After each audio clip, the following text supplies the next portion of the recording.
Hello and welcome to today's presentation. Today we're going to take a look at LightWave Client, and in particular we're going to view a couple of demonstrations that show how LightWave Client can be used to very quickly allow your NonStop applications to access and take advantage of the full power of REST-based services out there in the wider world. So let's jump in. NuWave develops two LightWave products, LightWave Server being server-side middleware, which allows you to expose your NonStop applications securely as REST services, and LightWave Client, which we're going to look at in more detail today, which allows you to access REST services from your NonStop applications, regardless of where those REST services might reside.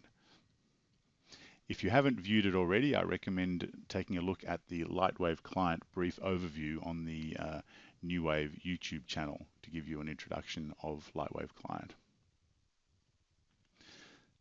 So a quick architectural overview, high-level architectural overview of LightWave Client. Here you see LightWave Client residing on the NonStop server. We have a process, it could be a pathway server, a Guardian process, an OSS process, or an application like Base24 or Connex that wishes to access a remote REST service. The NonStop application or the NonStop process sends an inter-process message to LightWave Client. LightWave Client is configured to be able to convert that IPM into a REST request, being JSON over HTTP or XML over HTTP. And JSON is short for JavaScript object notation, typically used in REST environments. So LightWave Client sends a JSON request to the REST service provider. The REST service provider processes the request, sends a response back, and LightWave Client converts that response again via its configuration into an IPM, which is sent back to the NonStop process. So a very quick, very easy way to access REST services using inter-process messages to LightWave Client. So getting into a little bit more detail, there are two use case subtypes that come up when we look at how LightWave Client might be used. The first is to retrieve information, which is the sort of typical use case, if you like, for client application. To retrieve information, you would probably use an HTTP GET. But of course, LightWave Client can also be used to send information, to update an application on a status or provide data, anything along those lines. And to send information, you would typically use an HTTP post or an HTTP put. And I've got an example of both applications here for us to take a look at. The first we're going to look at is a stock quote demo. Here we're taking advantage of a REST service provided by a company called Market on Demand. And they have a quote REST service that allows you to provide a stock ticker symbol, and the Market on Demand returns an up-to-date stock price for that particular stock. So we've written a very simple command line interface running on the NonStop called quote.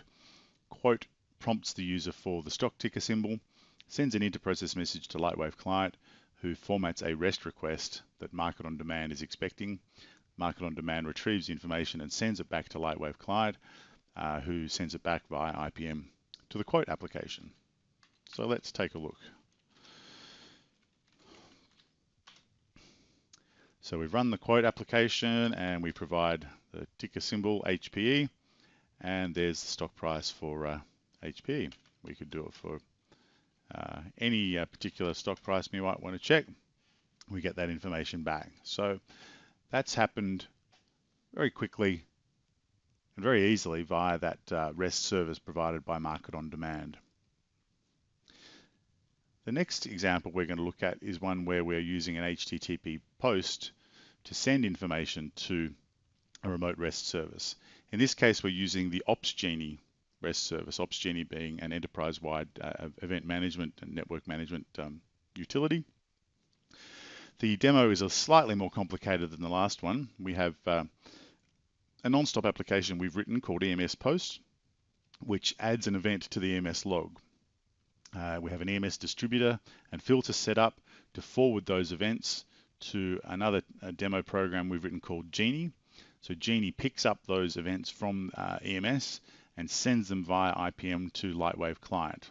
LightWave Client is configured to be able to format a JSON request to send to OpsGenie containing the alert information, and we will see that happening now. So back over to our tackle prompt, and we're going to say test alert at 10:40 a.m., which is the time here. That alert is generated. Now if we go over to my email inbox, there's the test alert at 10:40, and in fact I've also received a text to my phone for that same test alert. So that shows how we can get an EMS message very quickly from the NonStop through LightWave Client to a standard REST service like OpsGenie.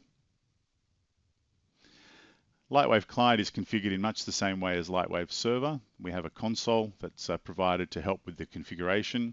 The console starts with the Swagger definition or sample JSON of the service that's being accessed. This is at design time.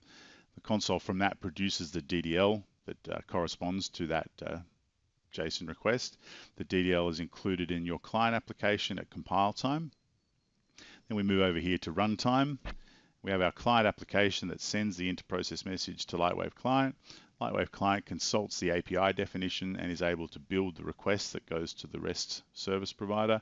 Response comes back, LightWave Client consults the API definition again and is able to map that response into an interprocess message that's returned back to the client application. So there you have it, a very brief overview of LightWave Client. If you have any further questions, please don't hesitate to get in contact with me or with anyone at NuWave. You can visit our website and see our documentation for more detail, or contact us if you need any more information at any time. Thank you very much for your time, and have a good day.